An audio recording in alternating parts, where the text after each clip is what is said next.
Yo, what up, my traders? I'm back. I've been a month off, refined my strategy. I got a new strategy actually, and I restored some of my mental capital. So, back into trading. Stay tuned.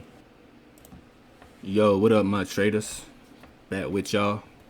Yeah, man, I've been off for like about a month. Just refining my strategy. And like I said, I went to Vegas. My last video, I said I went to Vegas, and I won about not too much, like $1,000. And I just has not my mental capital has just been ran up. Like it's not there no more. I don't have any mental capital reserve. So that's why I took a month off of trading. Like I really did not feel like trading. After I took that loss, man, I was like, man, fuck trading. You know what I'm saying? I really was, man. And but I came back. I got some of my mental capital back, and I'm with a new strategy now too. I'm gonna get in depth with that. But I trade a different way now. I don't look for the same stuff. And just to give y'all like a gist of the way I trade, I do volume spread analysis. So I look at the volume more when I take trades now. And they got other videos out there about it. And yep. I always wanted to trade this way too, but back when I first discovered this volume spread analysis back in like 2015, 16, there were no videos about it. So I didn't take the time to learn it. So because I'm still practicing at it. I was paper trading for a month with it. It was a little profitable, but paper trading is nothing like real trading. So anyway, and I refunded my account 200 shares.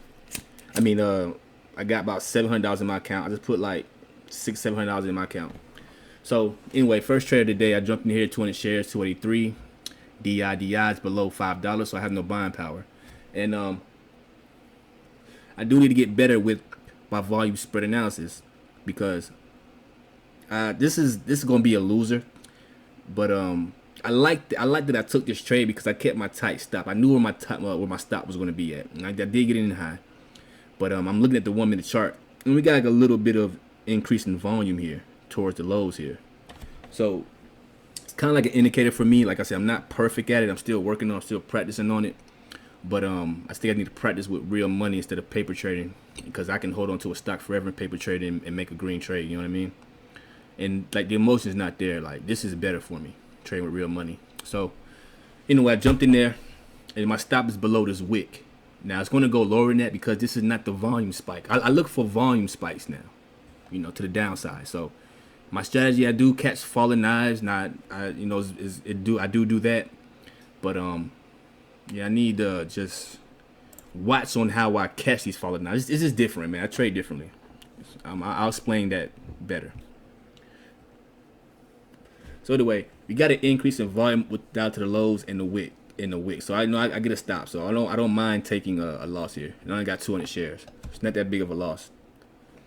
And I know with trading, man, you got to get that math right. Like to me, I let me break it down like this. I still feel like trading is an art. I feel like trading is an art. It's how you look at the stocks, how the stock feels when you make your trades. But the science part of trading comes with like the math and all that comes with your stop losses and your risk management. I want to keep that the same. I want to keep that like mechanically as possible. No feelings in that. You know what I mean?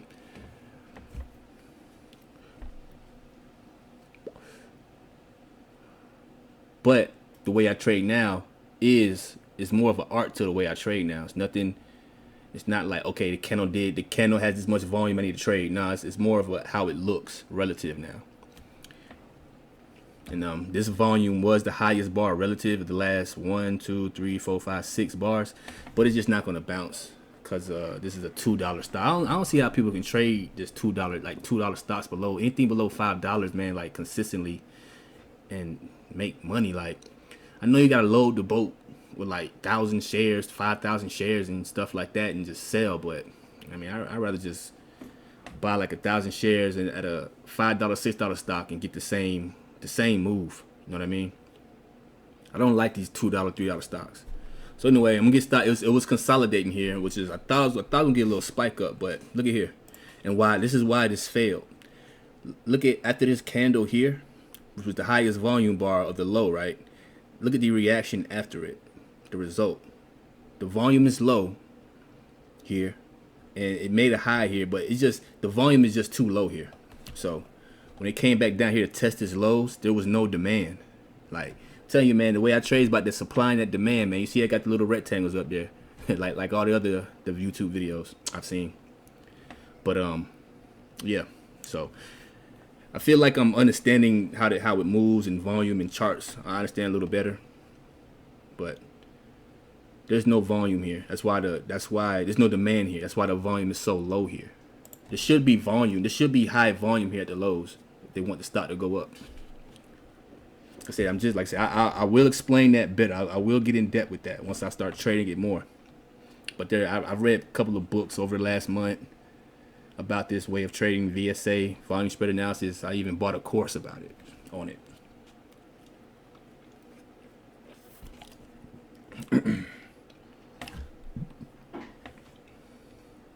So I was expecting that dumb one lost $10, down $15 because of dumbass commissions.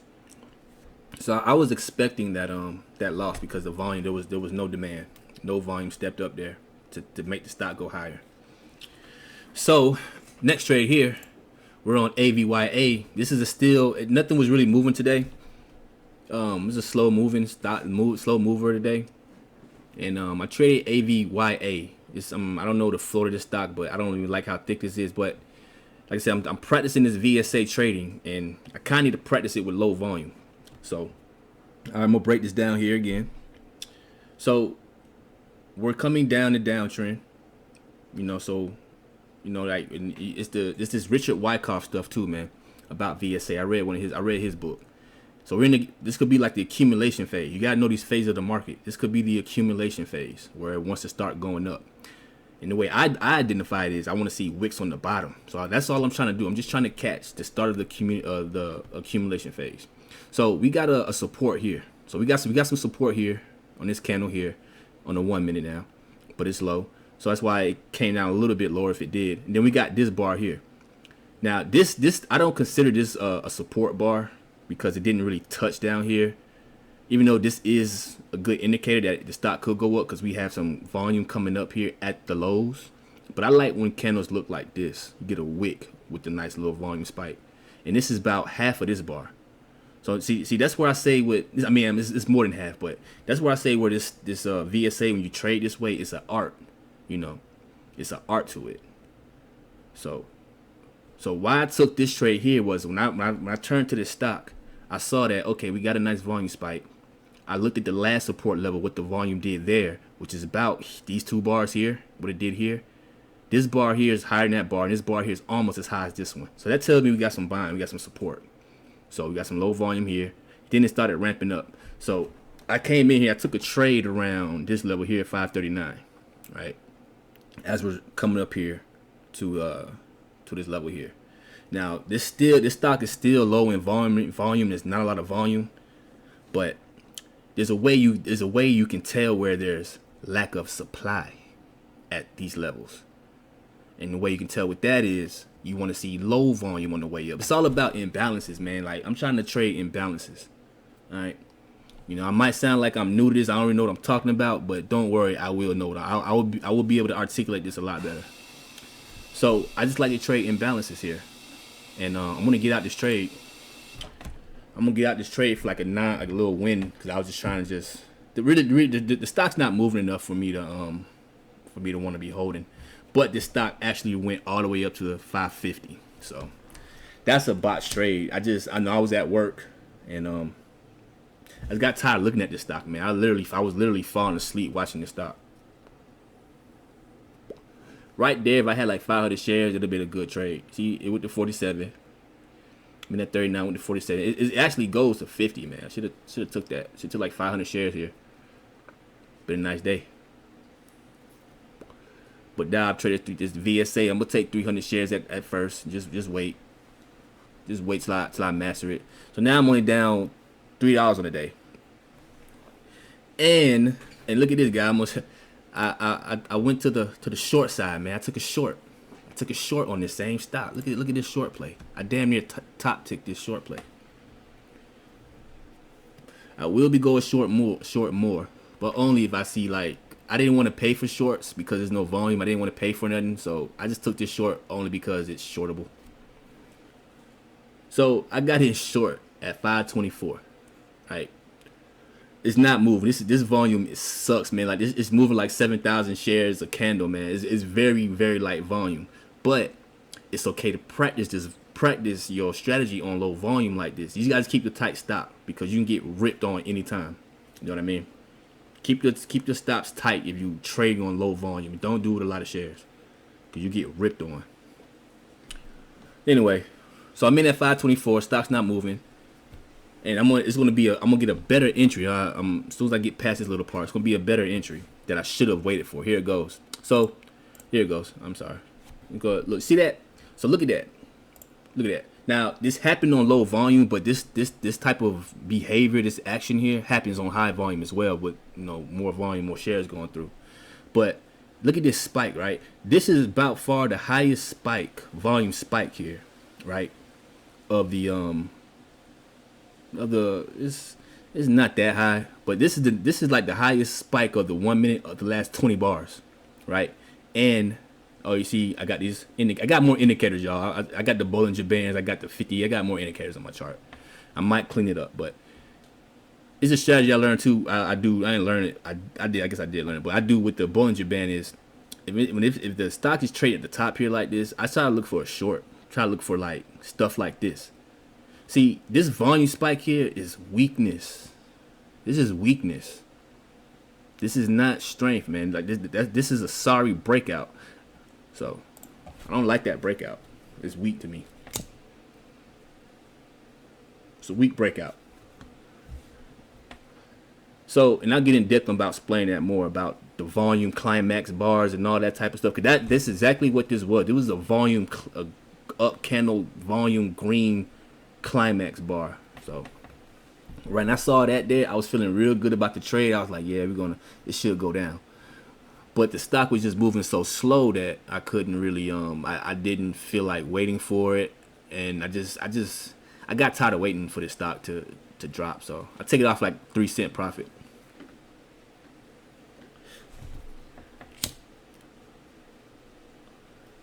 Here you go. We're gonna get a little dump. And look at the time. It's 2:06. So, like I said, it's not the time I normally trade. But I didn't trade anything this morning because nothing really set up for me. The way I trade now, man, I might be trading like maybe 2 days, 2 times, or even 3 times. That's it. Just based on the VSA trading, that strategy.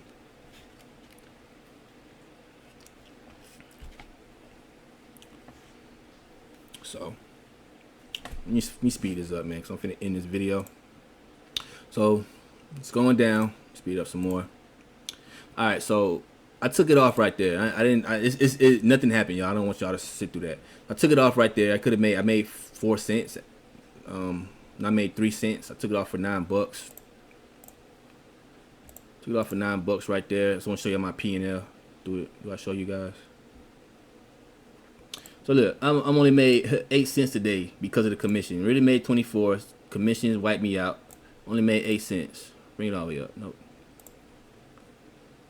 So, but if I just held on to that short, which I originally wanted to do, I would have made all this. This is where I shorted at, y'all. This is where I shorted at. I shorted right here at 524. Look at this move. I missed all this move because I wasn't patient. And I did it off that spike right there. Right? Then look, it came down here. We got some support. Look at this. More volume came in. Look at that. Look at that volume. That's more volume than this volume here that sent it down. About the same volume here, but this is the real test, right? This is support. Why does it support? Because it made a new high. It kept going up. Duh, that's basic price action reading. But volume came in here more than these two, and then the stock started going up. And then you see how the stock went up on low volume. Like when I learned this VSA stuff, man, it wasn't like it was amazing. I was like, dang, really? Stocks go up on low volume, y'all. Like it can. Like just like it can go down low volume, it can go up on low volume, and it can break out on low volume. So I look for stocks to break out on low volume. Yep. Thank you guys for watching, man. It's Money Games back into trading, and hopefully because I'm still learning. I'm gonna be refunding my account here and there again. So hopefully you can make some money, man. Thank you guys for watching.